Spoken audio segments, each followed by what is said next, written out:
Well, Cam, good to catch up. We've made a few re-signing announcements so far this week. You are the next in that line. Second season for you, heading into it at Bedford Blues here with us at Goldenton Road. I guess initially the most obvious point to say is you just want to improve on what was a very good debut season. Yeah, it was. It was a really enjoyable first season for me with Bedford, and like you said, just want to go into next year now. I think we've only had a week off, but I'm already thinking about the next season and everything I can do to improve myself in that off season as well as the pre-season coming. So big plans for me and big work on for sure. Yeah, let's jump straight into next season before we look about how pleased you were with last season. You helped the side secure their second, fourth place finish. I guess the challenge for the group is to try and improve upon that. Probably if I offered you fourth, you'd probably take it as we speak now. Um, how do we bridge that gap to the top three? Because I guess that's what the squad is going to want to do. Yeah, no, 100%. I think you want to build on and get better and better. And I think for us, the definitely the main improvements we need to have for the upcoming season from what we experienced last year is those away wins. I think we were a force at home. I think you can see that from our home record anyway. A couple of blips here and there, but all in all, I think we got a lot of wins there. And I think when you look at our results away against definitely the top sides for the full-time side, but the top 4, 5, 6 in the league, they were all either losses or close losses by a try or less. So it's just being able to grit it out and see on the other side. And I think we can do that at home. Why can't we do that away? So definitely that's I think I'll work on for us to really improve next year. How do you as a squad try and change those little 1%? Because Hartpury is the game that always sticks out to me, the one that we conceded right at the end. But Yeah. then conversely to that, we went to a place like Pirates and scored right at the end to win the game when it looked like that could go either way. So I guess the obvious point is to say you win both games, but how do you change those little 1% to make sure you still get that result at Pirates, but you overturn what happened in Hartpury? So I think like going from the start of the season, Pirates was at the very start. I think we were still. It was one of those phases. I think for every club where it could go either way. And on the day we came out on that side, and I think for us, it's not a mystery there that the first half of the season was really good for us and on the bounce winning a lot of games. And then after Christmas time, it was a struggle. It was here win and loss here and there, a couple gaps in between, and we didn't have that momentum. It was a big word, momentum during the season. And I think for us, it's trying to keep that consistency and really stick to what we're good at. I think we did lose that at times, and we still were scoring tries and staying in games, but it wasn't the way that Bedford fans and we want to be playing. I think that's us trying to stick through in those tough moments and be able to trust ourselves in that moment in time. One thing that I've spoken about, particularly with boys for a number of years now, is continuity. We obviously don't want to spoil too much for supporters listening to this. There are some new faces to come into the club next week, and various things like that. What we can say, without revealing too much, is that actually in your position is probably where the continuity is most prevalent. How much will that help next season? Because actually, if you look at those players last year, you were all pretty new. Now you're going into your second year. That probably will help things. Yeah, I think it's no surprise that we had Joe and Frosty and Jack as well in that back row. We're all consistent players, and I think for me, wanting to join that in terms of playing the full 80 minutes to be a consistent force in the team and to be really helping, I think and that's kind of goes back to what we spoke about at the start and what looking to improve on as well is being a player who can really stand out and be a person who can help the team win throughout the whole game, not have just 60 minutes and do their part and then someone comes on. I want to be someone who can really help the team and get over the line from the start to the very finish. So it's only going to get better. I think, like you said, we had a very new group who came in that back row, and to have that for another year, no one leaving, everyone there, it's going to be really, really exciting. Let's talk a little bit about last season. We don't obviously want to focus too much on the past. We want to look more towards the future. But for you personally, a very strong campaign in the Championship Team of the Week a few times, was in the shout, I think, in the first month for Player of the Month, various different things like that. Played most games, if not all. How do you reflect on that? Because you had to come to Bedford and make a difference. We we'd spoken to you 12 months before you actually arrived, so there was obviously a lot of want there to come here to Goldenton Road, and you set the place alight in many ways. No, yeah, I always said that I was at Scottish for 2 years, and the guys who I knew, who had been at Bedford before being Scottish, they said to me, "You'd be a perfect fit for that club if you ever got the opportunity to go there." And that was a big, I wanted to get down there and really just get and show what I could bring.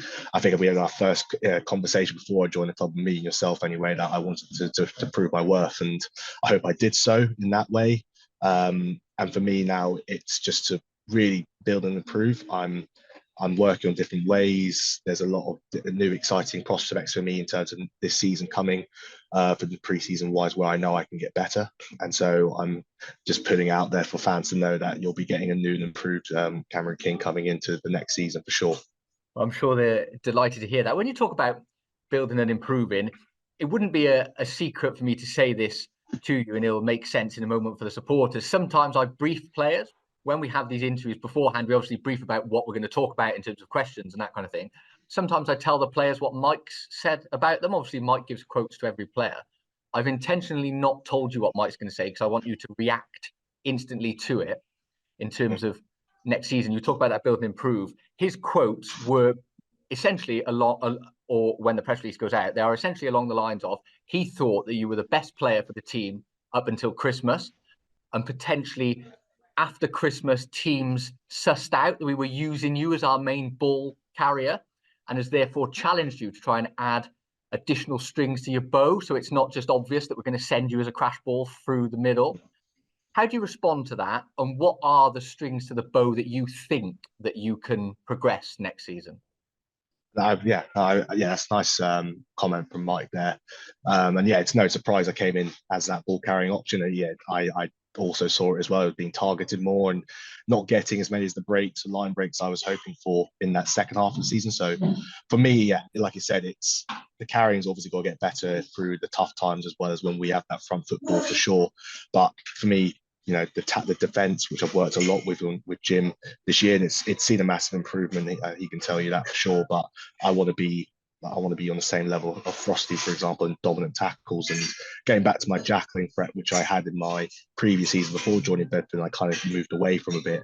But the main thing for me is that power game, but also building that conditioning and being an 80-minute player and being around the pitch and not giving the opposition a time to really rest for me. If I've got my hands on the ball, just being a threat in every single option, every single facet of the game. You spoke about Jim there a little bit. We hope he can be around again next season. You're going to be one of, if not the first forward that we announced has re-signed. How excited are you that you've got somebody like Tom Cruise coming in as your new forwards coach next season? The amount of games he's played for somebody that has spent their career in the Championship and probably is looking to go higher as well, but certainly solidify yourself here in Bedford first. To learn from somebody of that ilk when you've still got Mike around, you've got Jim around and Saints and all that kind of stuff. It's going to be a huge learning tool for you as well next season. Yeah, every year, like I'm looking to lean on the guys who are more experienced than me. I think it's a classic quote of being like you want to be surrounded by people who are better than you, so you can improve. And for me, that is something I always lean to. I want to be told what I'm doing wrong more than what I'm doing right by these people, because if they're telling me that, and I want to get to the caliber and player and experience of what they were able to reach, that's only going to help me to achieve my ambitions and my goals in the future. So yeah, for me, really excited to work with Tom Cruise and to really see what he has to say on my game and where I can improve. That's all I always want from a coach, is just improvement and where I need to get better. And just finally, one final question to end with. Your first season was a historic one for the club in the sense of we averaged over 3,000 supporters through the turnstiles every home game. That was obviously helped by facing sides like Leicester Tigers. We had Bristol in a friendly, all those kind of things. How important were the supporters for you to bed in, to play so well at home? And how do we replicate that again next season? We've got to deliver essentially a product that they want to watch, is kind of the obvious answer. But how do we go about that? And how much did you enjoy playing in front of that last season? Yes, to answer that first one, I think it's fans are the most important part of this. Reason why the players, why the clubs do this, is because you want to play in front of those big moments. And I think for me, it was it was a shock and amazing at the same time of seeing what, 3,000 to sometimes more than that, and going to a spectacle, and not just for me but my friends and family who can see me living my dream, and really seeing like, it's working out. All the hard work is done to get here. It's really for and then having that fan aspect as well, and they've really helped me settle in there in terms of after games and speaking to me, and either being adults or kids on the come onto the pitch and asking for signed balls or signed autographs. It makes it all worthwhile in the end. I think it is a hard slog. Everyone knows that from an athlete perspective, but those type of moments, they live with you more than they probably know. And yeah, so like giving a shout out and a big thank you to the Bedford supporters this whole year. It means a lot what they've done for me, for sure. And I'm really hoping to build on that again for this coming season, and to hopefully we can get some more numbers, but also some big wins in front of big crowds again. Perfect. Well, Cam, I'm sure it's going to be a great 2024-25 campaign from you. Look forward to catching up. We'll let you get back to your lunch break. We'll see you in 4 weeks' time for pre-season, and I'm sure we'll catch up then. Thanks very much. Looking forward to it. Thank you for that.